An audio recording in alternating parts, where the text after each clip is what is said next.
Get the flamer, brother. The heavy flamer. Where's Tom, everybody, and welcome to yet another video. I'm smiling, but on the inside, I am in the depths of hell itself. This is a review, if you can call it so, of the finale of The Rings of Power, Season 2, The Rings of Prime, as I like to call it.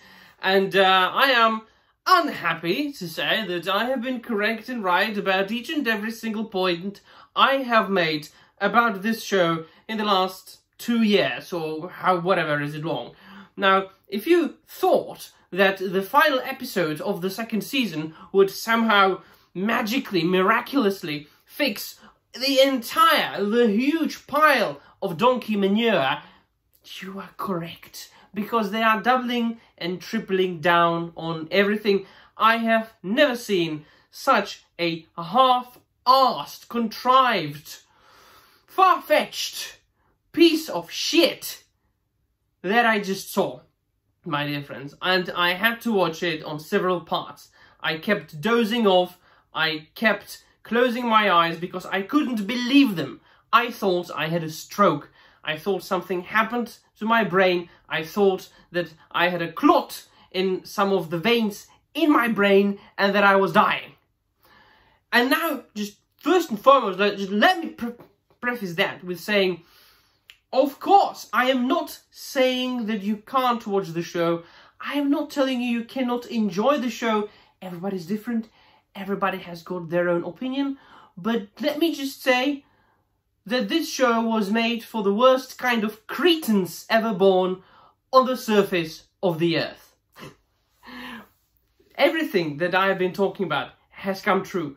They have absolutely, completely took a giant shite on everything and anything that Tolkien wrote in an attempt to create a half-assed modern shit show for whom, really?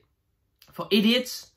For middle-aged ladies doing their laundry while listening to The Rings of Power to a certain extent? So, we are following a couple of storylines again. Now, I will start with the least horrible and end up with something that broke me completely and absolutely. And I've been, like, skipping. I have been fast-forwarding this episode on multiple occasions because it was unbearable to watch. And do you know what? Even when I skipped, like, 2 or 3 minutes, nothing happened. I didn't miss anything because I watched just the most quote-unquote important parts. And I am entitled to do that. I have suffered through 2 seasons of this shit. I have seen all the episodes, reviewed them on this channel. I can afford to fast forward a 10-minute sequence of a very gay conversation between a Theo character and Isildur, telling absolutely nothing. Pointless, senseless conversation that will just remain in the abyss of movie making until the end of times. The Númenórean storyline, for example, they have absolutely fucked it up, because whereas, as how it should have been, the faithful and the the dark Númenóreans being really the one who followed the teachings of the Valar, who still worshipped Valar, so on and so forth, and those who then fell under the dark influence of Sauron. We, of course, for a couple of episodes have had the situation when the faithful were the ones following Miriel, and the not faithful being the ones following Pharazôn. So it's not that Ar-Pharazôn usurped the throne of Númenor by making his cousin Miriel marry him, renaming her Zimrafel, and then capturing Sauron, falling under his influence, Sauron making him attack Valinor, so on and so forth. No. We are here with Pharazôn accusing Miriel of pacting with Sauron. And so he purged half of Númenor. Out of the blue, just right like that. Purge, like kill all supporters of Miriel. The Titi daughter, the fake daughter of Elendil, warned Elendil, who was waiting tables. Oh yes, he was waiting tables. Because in the latest episode, they accused him of, you know, like, oh, you're heretic, you are against Pharazôn, you are no longer a captain, you are going to go and wait tables. He was just waiting tables. So she came to him and said, oh, they are after you, hide, father.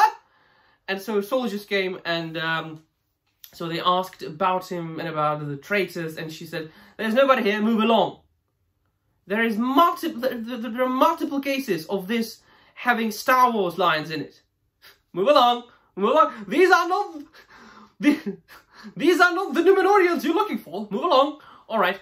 So Elendil goes to Míriel, who finally is recognizably blind. After the entire season of just walking around, me not noticing she actually is blind and realizing she was blind, in the last episode, she actually looks as if she was blind. Congratulations! Good actress! Now, she gave him the Narsil. And there's one more thing. Not only there are multiple like Star Wars references, but do you remember a couple of things? So firstly, they said, oh, we are going to honor Professor Tolkien. Just by this description of the Númenor storyline, I have absolutely destroyed this claim. And it'll get even worse. So they did that. They said, oh, we are going to be more faithful to Tolkien. And then they said, we are going to try to stay as far away from Peter Jackson as possible. There were so many member berries to Peter Jackson's films, man. Narsil looks basically the same, only a bit uglier. I mean, has the sword been reforged and remade completely? I don't know, but it's the sword. It's got the design of the sword. It's not like one-to-one replica, but you can recognize this is the sword. It made an appearance in the first season. And so then he escapes on a horse. So, watching Númenor burn. Fine. So, for Tolkien fans, it's absolute desecration. And for normies, for people who have never read Tolkien's books, this is the worst written, the most cringe show ever created. Because, of course, we are getting a final face-off of Galadriel and Sauron. They actually had a sword fight. A 10 minutes fucking long sword fight. Of course, only after she let herself be captured by the orcs and said that they should take her to Adar. And he was, you know, in the forest. And he had Nenya on his ring. Galadriel's ring, one of the three. And, you know, his scars were all healed and he was, like, good looking. And so they made a pact. We will fight against Sauron together. Here, Galadriel, take the ring. It's yours. And then Sauron arrives with his orcs and they kill Adar. And then Galadriel and Sauron, they fight. For like half an hour. And he uses the crown of Morgoth. That looks like shit. So they actually made Galadriel physically fight, fence, sword fight Sauron in that show. They actually went there. I mean, listen, people, there are some people in my audience, and I'm sure you don't have to be the European law raised by academia, the man who edits Tolkien encyclopedias in the Czech Republic, the man who writes alliterative poetry like Tolkien wrote, in the image of Beowulf and other Old English poems. You don't have to have degrees from Old English literature. You can just be a very normal, intelligent human being and see that that's nonsense. And so he was trying to get the ring from her and the 9 rings, and like they thought they would do like a gotcha moment, because there was something, they talked about something. I have no idea what they talked about. But at the end of the fight, because he was constantly like saying, I want to heal Middle Earth. I want to heal Middle Earth. And he was crying all the time, like crying. Sauron was crying like 5 times in that show, in that episode. And he was like, I want to heal Middle Earth. And then she took off the ring and she was like, "Do you want to heal Middle-earth?" "Yes." And another, you know, like tear like went down.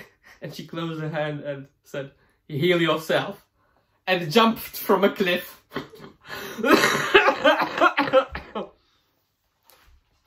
Okay, fine. But even before that, and I recognize the moment.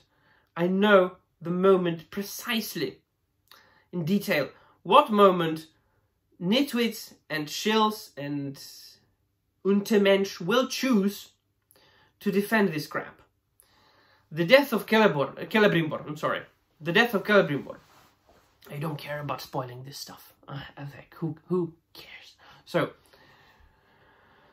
according to the source material, Sauron was trying to get the information about the rings from Celebrimbor. Where are they? He didn't disclose the location of the rings. So he tortured him. Not even under torture did Celebrimbor disclose the location of the rings. And so he was spiked with many arrows, and then he was actually put on a spike and paraded. So that's the source material. Here we found ourselves in the smithy of Celebrimbor, where Sauron, or Anatar, with an ecstatic expression in his face, was slowly shooting arrows into Celebrimbor and then wiggling them in his wounds. I'm not kidding. I'm not kidding. And he was questioning him and interrogating him as far as the location of the rings is concerned. Didn't disclose it. And so he made Anatar angry, because Anatar gets angry all the time, and he also cries all the time. He made him angry, and Anatar, in anger, just, you know, like, took a spear and just put it inside, into Celebrimbor, and then he cried. And then he cried. So yeah, he is ruling the orcs now, and they said, "Hail to the new Dark Lord," which again they made Sauron the third Dark Lord. It's just like, because, you know, the first one is obviously Morgoth, and then according to the source material should have been Sauron, but no, there has to be Adar, because we need to have a villain that we can sympathize and empathize with, a troubled, good character that becomes bad, but then he sacrifices himself and he loves his Orcsy so much, because today's world is crippled. Yeah, so that's that. And the greatest moment, oh, that only comes later. I'll mention one more thing. I'll mention Moria. So Balrog appeared. Why am I closing this? I just want to have it over with. The Balrog appears, yes, of course, because Durin, the old one, you know, he just mines and mines and mines because he sees Mithril, because he has the ring. And once again, my favorite scene that I impersonated in one of my previous videos repeats itself, and "Father, take off the ring!" Again. Like, again. Almost the same scene. "I'm not going to take off the ring! Take off the ring, father!" So on and so forth. So they get to, like, in a huge cavern where there is all the Mithril everywhere. And then Balrog comes and kills the older Durin. The end. And that's the thing. The other thing. Remember Barry's to Peter Jackson's version? That's the Balrog from Peter Jackson's films. Balrog from Peter Jackson's films. And you might notice that the wings of Balrog in Peter Jackson's films were actually made of, like, smoke. I know action figures and statues have, like, physical wings, but if you remember, Tolkien described Balrog having wings as if they were made of, like, shadow and smoke. And so it was in the Peter Jackson's version, and so it was here. And the worst thing of all, and I will end up with this, and never, ever, whatsoever come close to that show again. Not even if you offered me $2,000 super chats. I'm not doing this. I'm not doing this anymore. I'm not subjecting myself to this kind of hellish torture. So, the stranger, he is Gandalf. He's Gandalf. He is. He said so, because he went and he met the Dark Wizard, and the Dark Wizard told him, "You said that I should go east. There were 5 of us. That none of us can fight Sauron alone." And so they fought for a little bit, and he threatened him. The Dark Wizard threatened the stranger, and then he left. He's Saruman. He's Saruman. He said, "We will destroy Sauron together, and then we will be his successors, the 2 of us." So the Dark Wizard is Saruman. And then, of course, they were saying goodbyes, and the Big Mama Hobbit and the Rajesh Hobbit, they were saying, like, "Goodbye, Grand Elf," because they thought he was an elf, a big elf, so they called him Grand Elf. And so he found his staff, which looked like it was made from plastic. Just check it out. There'll be pictures on the internet in a couple of days. The staff that Gandalf found for himself looked plastic, 100% plastic. And he went to Tom Bombadil, and Tom Bombadil said, "Oh, the staff found you. The wizard doesn't find his staff. A staff finds the wizard. It's the same with the name." And there was like half a minute of silence. And the stranger said, "Gandalf." So, even if you weren't a Tolkien aficionado, even if you haven't read the Silmarillion, the Unfinished Tales, Lord of the Rings, the appendices to the Lord of the Rings, even if you didn't know that the Istari came to Middle-earth in the Third Age, which is like much later than this, in 99.9% of all the cases, of all the versions and materials, was all the Istari came to Middle-earth in the Third Age. There was a version in the history of Middle-earth in which the 2 wizards, the 2 blue wizards, might have come to Middle-earth in the Second Age. Definitely not Gandalf, definitely not Olorin, which is the same. Definitely not Saruman, definitely not Gurunir, which is the same. It's just different names. So even if you didn't know that, the way they made up the way they thought of the history, the etymology of the name Gandalf, which actually comes from the Edda, from the old Icelandic text. It was a dwarf name from Old Norse mythology, and Tolkien took it from there. They made the extremely diverse hobbits call the stranger Grand Elf, and then he made the name of that expression.